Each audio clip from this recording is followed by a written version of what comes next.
I would like to personally welcome you to Man Hour After Dark. Say that then. While I bring you the host, Mike, Buck, and Cone. You know who's coming to the stage. Sports talk than what you about to hear right here. I second that. Go. You know that it's us when we talking about sports. Giving you facts on the field to the core. Tune in, we need the support. 1 hour too short, still listen some more. On all your stations, not dropping no music. Starts like Adidas, but Nike just do it. Down 4 in the 4th, we go for the win. Michael 2 seconds, we taking it in. Buck, Mike, and Combs, you know what's going on. Man, now we're After Dark, no LA, we the big spark. No 4th and inches won't cut you short. Got the best talking, it's all sports. Buzzing more than buzzer beaters. We coming live off 3 speakers, go. And what is up, everybody? Michael Buckeiser here with the Man Hour. Head over to manhourradio.com. Check out the new blog section and, of course, the merchandise section as well. We have hoodies, T-shirts, and beanies over there. And, of course, got the dad hats as well. Let's welcome the man, the myth, the legend himself to the show, Brandon Combs. What's going on, Brandon? Louisville, Big X Radio, what is going on? Man Hour Nation, rise up, baby. Let's Brandon, go. It is a great day, a great Saturday morning. I'm still cold. It's like 5 degrees outside right now, and it is stupid cold. But I did see next week, man, here in Louisville, Kentucky, 55 degrees and sunny, man. Yeah, man. Heat wave. The weather is going to get better. There's nothing more we can do. People are all, somebody asked me today, they said, did we ask the groundhog, did we ask him about if the warm weather was coming? I was like, man, the only thing about the groundhog is he came out and he didn't see a shadow, so everybody's like, oh my God, we're going to get early spring. I'm like, no, Karen. He didn't see a shadow because it was cloudy and snowy when he came out of his hole. Right. As you get older, there are several things that I really don't care about anymore, and one of them is Groundhog Day. Like, I could care less about Groundhog Day, 100%. I always root for the groundhog to bite whoever's grabbing him out of the hole. Right, just let me sleep. Speaking of sleep, Wyatt, how does it feel to be up at this early in the morning, man? It is mind-boggling. Yeah, it's the earliest I've been up in years. You were up this early last week, so. Just kidding. No, he's not. Wyatt sleeps till 2 o'clock damn near every day. Let's be honest, guys. Until his maids wake him up and tell them that they're done cleaning his room, Wyatt is sleeping. Yeah, so. No. It takes a lot of money to have maids, and baseball is by far one of the richest sports that I have seen. I think, ever. So, Combs. No, what has happened in baseball? Look, so Fernando Tatis, man, he got that deal from the Padres, and to be honest with you, I think it was a steal for the Padres. I think the 14 years, $340 million. I think he could have got more. I think he's worth more money than that. I think he is worth more than Mookie Betts is. I think he is not as maybe not as much as a Mike Trout, but he's definitely more than Mookie Betts. I'm glad that he got more than Bryce Harper because, man, that contract is garbage. But I like, Fernando Tatis. I love the kid. I love watching the kid play. He definitely deserved the contract he got. Did you hear the story about this, though? So when he was in the minor leagues, he signed a deal. There is a company out there. I can't remember the name of the company, but they go around to minor leaguers and they say, hey, look, if you give us, we'll give you $50,000 if you give us 1% of your major league earnings throughout your career, or we'll give you $150,000 for 5% or $250,000 for 10%. So they didn't say how much he signed. But if you go by the most, so if he signed for $250,000, that company stands to make $34 million off of this deal. So basically just him loading them money while they're in the minor leagues. Yeah. Basically banking on their future. Yeah, but it's actually a good deal for the kids who know that they're never going to make it. Because, some of these kids get to the minors and they know they're going to be career minor leaguers. If you go out and say, hey, look, I've got 6 or 7 years into the minors. I'm probably not going to make the majors. Here, I'll give you, give me the $250,000. And I'll give you 10% of what I make in the majors. And if it's nothing, then I don't owe you nothing. Well, as a smart businessman, I would not be going after those career minor leaders. I'll be looking at those Flad junior guys, and I'm sure they guys. do. I'm sure they do. But I just think, I mean, that's I kind of think, I feel like that's kind of a predatory business, if you will, because you're when you're 18, 19 years old, somebody's offering you $250,000. Like, hell yeah, right. You know what I mean? And then and then you make the majors, and somebody's like, hey, I'll give you $340 million. You're like, damn.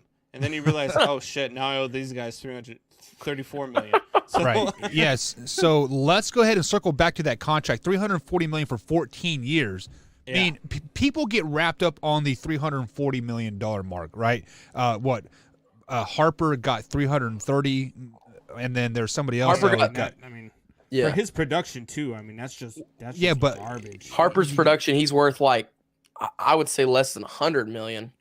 Yeah, but like I'm saying, like people get wrapped up in this large amount of like numbers, but then you divide that by 14, 13 years. I mean, in hindsight, it's really not that much money. I mean, he's if you would probably $24.2 million a year is what he's making. Well, yeah, 24.3. And like in hindsight yes, I know, guys. $24 million is a lot of money to you and me and the people who, out there. Right. But to your sports stars, that's really, I mean, that's your base, Especially sports star average, right? Especially for baseball. Yeah, I mean, like if you look at the major league, or if you look at the NFL, Dak Prescott right now is gearing up to make $40 million a season. So he's doubling doubling the amount of money for 16 games versus 162 games. I mean, and I get it, man. Like you said, for the listeners out there, like, oh my God, listen to these guys say $24.2 million isn't that much money for these guys. Blah blah blah. I'm so heartbroken. Blah blah blah. Look, it is, when you think about it like this, the players are actually worth more than what they get paid. The owners make the majority of the money, just like in a regular business. So you look at it from your business side. But each team makes roughly about $3 billion a year is what their revenue is. And that's a base for all the league around. So $3 billion, and the highest paid salary is 200 and something million. See, if I was a baseball player, difference. Yeah, see, if I was a baseball player, I would be smart about it. I would be like, hey, instead of $340 million, how about you give me 300 and I collect all my jersey sales money? Or like I collect a percentage of what I sell jersey wise and owners autograph would never wise. do that. And that's why they have a players union and all that type of stuff. But the players, people that complain about how much money these players make, you basically look at it like this. These guys generate all of that $3 billion, because I'm telling you right now, I've gone to plenty of baseball games. I've never once gone to a baseball game and said, man, I hope the owner or the GM are here. Right. I've never gone out to buy a jersey and grabbed a jersey of the owner or the GM. Jerry Jones jersey. They generate 100% of this revenue, the players do, because we go to the stadiums to watch the players. If I buy a hot dog, I'm buying the hot dog because I'm there to watch the player and I'm hungry. Like, if I'm buying a shirt, it's because I'm there, I like the player, I like the team, and I'm buying a shirt. So these guys are generating all of your revenue, and they are making, less than 20% of the money back in that. And that's not the way the normal world works. We go to a job, like I go to a job, I produce, a lot more money than what I make, obviously, but that's part of not owning the business that I work for. But it's also not where your payroll is less than, 15 or 20% of your income, right? Because that just doesn't happen. You wouldn't be able to run a business that way. However, baseball with the unions and stuff like that, they found a way to keep it to where, they're making a lot of money and they're happy, but the owners are making so much more money. Yeah. So much more money. And that's why ticket sales are so high. That's why it's $10 to get a hot dog, $12 to get a beer. Like, it's ridiculous. And it's usually some of the worst beer that you've ever had ever, because like by the time you get back to your seat, it's like it is warm, and it's like a 84-ounce glass, and you throw half of it away. I want to go where you're going, man. What are they giving out? 84-ounce beers in Caution Stadium? It's a Kansas City thing. It is a half-gallon beer. Like they're like, I want $45 for this half-gallon beer. They give you a milk jug full of beer just to $45. It's a keg with a nipple on it. Right. But let's circle this back around here, and like I want to talk about the aspect of like people say that pro athletes make too much money. My wife is one of them. They say pro athletes make too much money, but you have to realize False.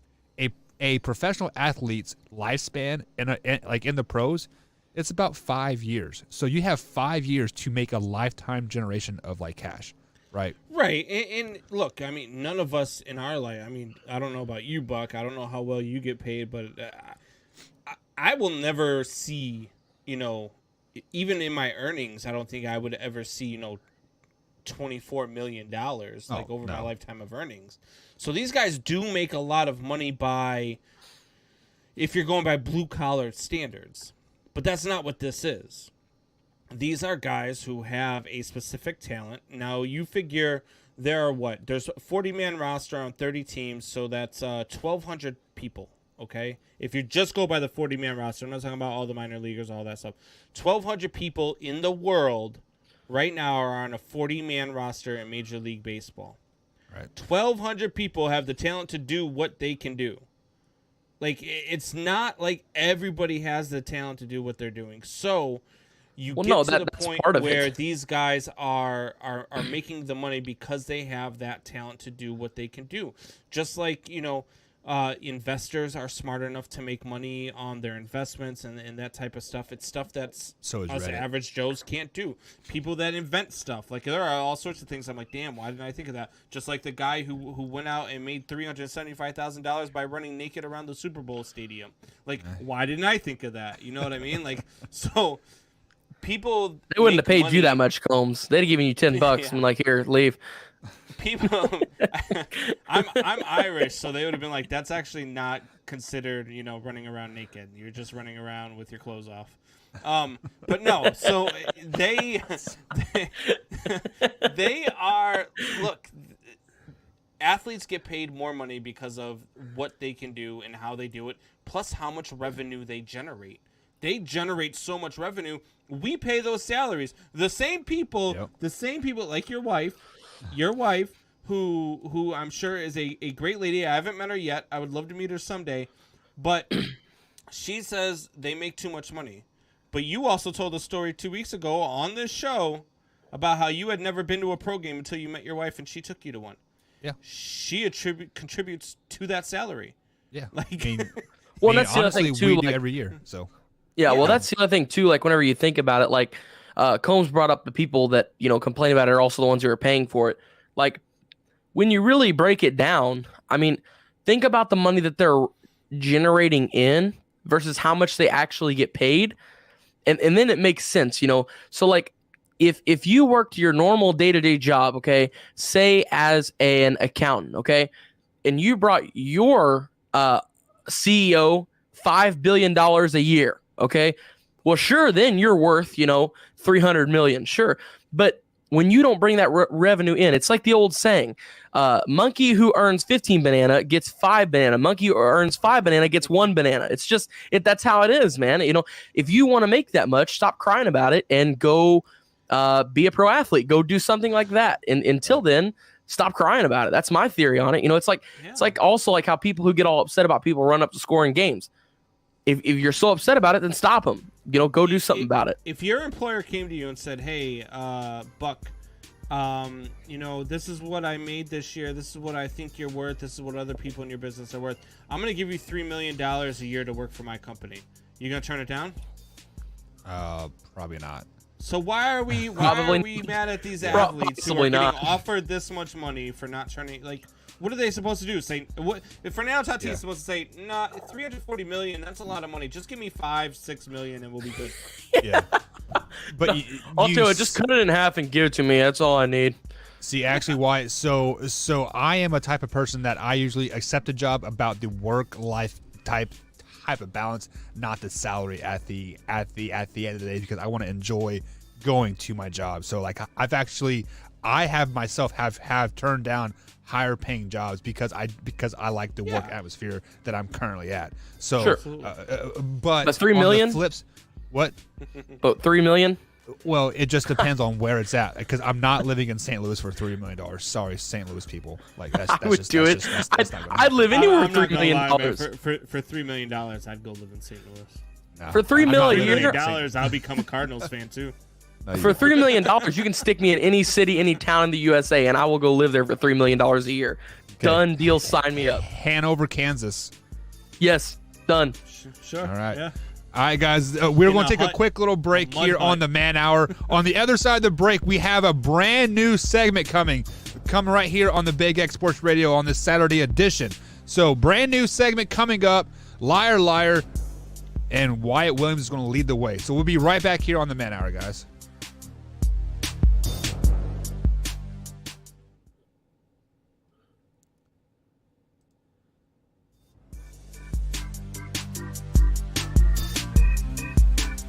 What is up, Man Hour Nation? We are here with our newest segment, as Buck was mentioning before the break. Little teaser there for you, but we're back here. So the new segment, we are calling it Liar Liar.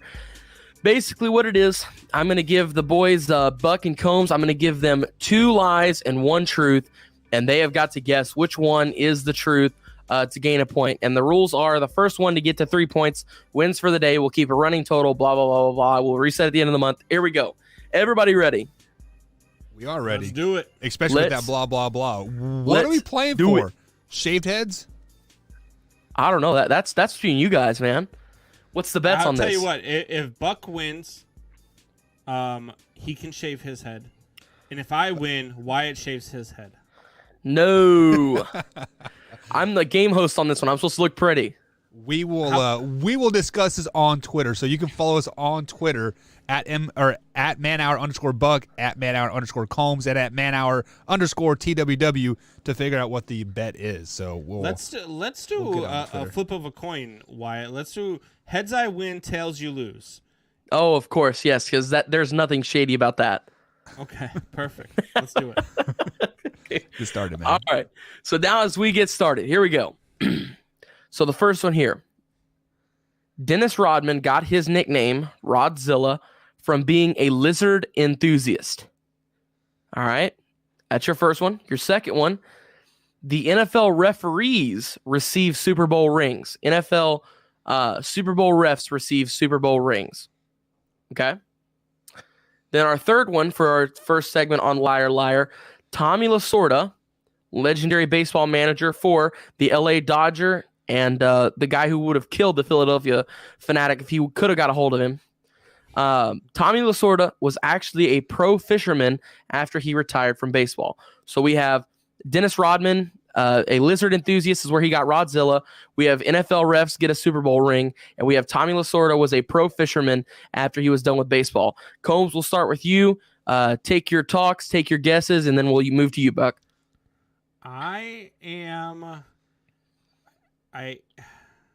Rodman was such a weird guy, man.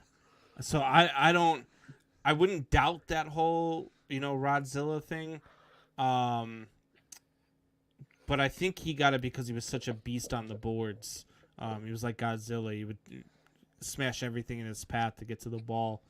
And I'm pretty sure Tommy Lasorda was just always in baseball. He was never a pro fisherman. I'm gonna go with NFL referees get a Super Bowl ring. Yeah, I was kind of leading that way as too, because Dennis Rodman wasn't really that weird until he went to the Bulls. And I then had never even heard Rodzilla though. I always heard his nickname was the Worm. Yeah. I thought that as well, because like I've never heard the nickname Rodzilla before, and it seems like everybody gets a Super Bowl ring, like the water boy, the towel boy, the manager, the owner's great niece's now, I cousin's hope it's a brother, generic ring, right? not a ring with the winning team's Right. thing on it, because that's kind of shady. So just to, I mean, since it does sound shady, I'm gonna go with the pro fisherman. The pro fisherman. Yep, All right, everybody. Final answers. Nobody changing. Everybody locked in.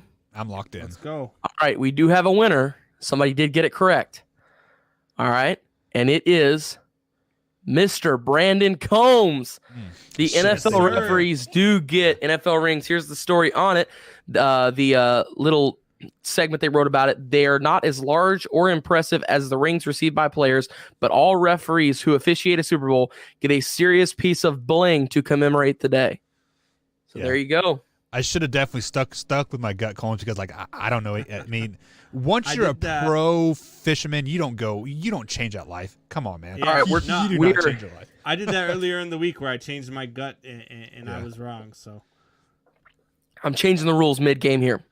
oh god. So you all cannot choose the same thing. That's something else I forgot to mention earlier.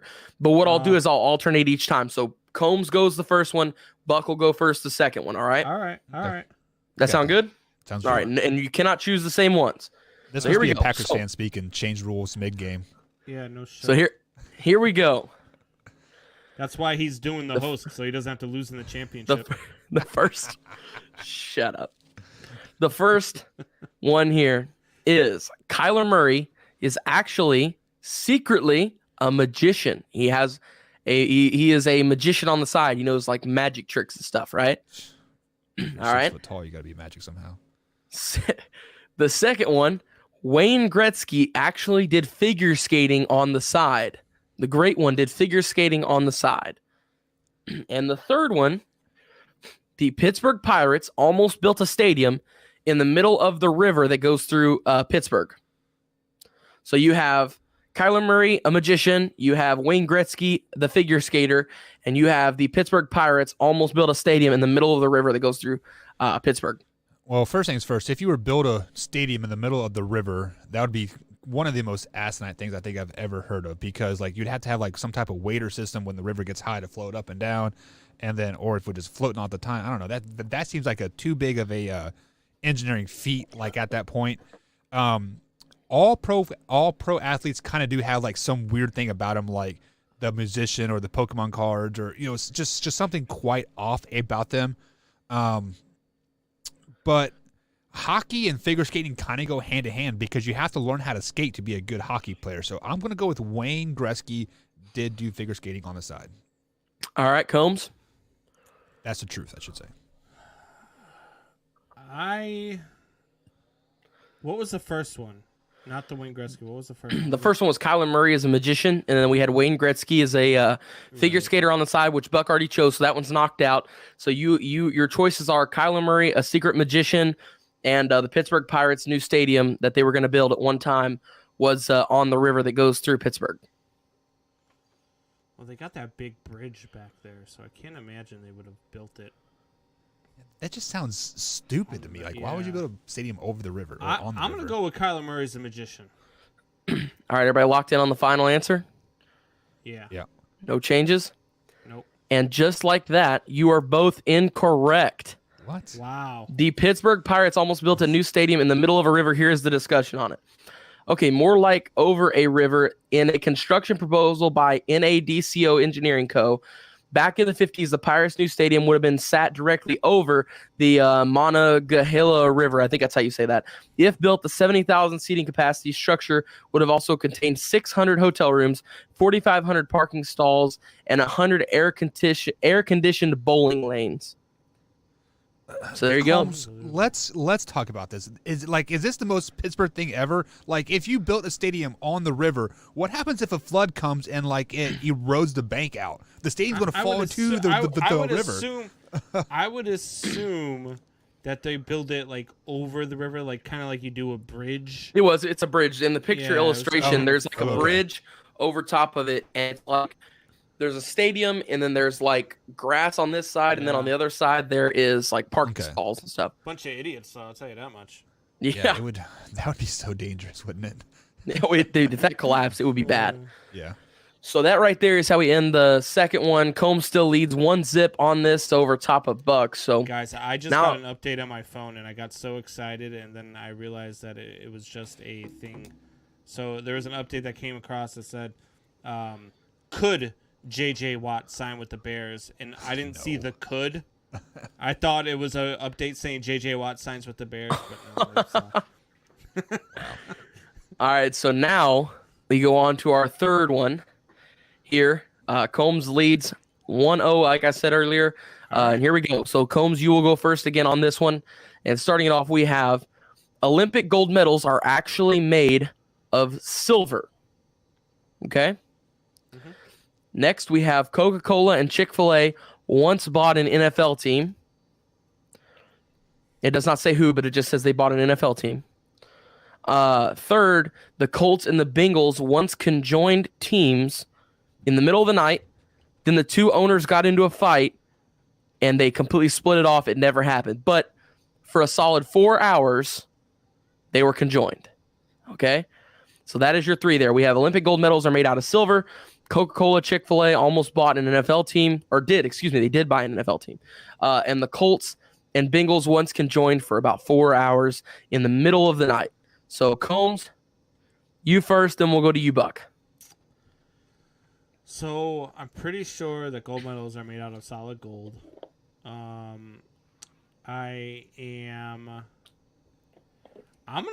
go with the Colts and Bengals one because that one sounds so idiotic it could be true. And I will add to that, the Colts did move from Baltimore to Indianapolis in the middle of the night. Not saying it's correct or incorrect, just saying they have had shenanigans that went on in the middle of the night. I think it's gonna be that one. There's been some crazy trades in sports history. I know a few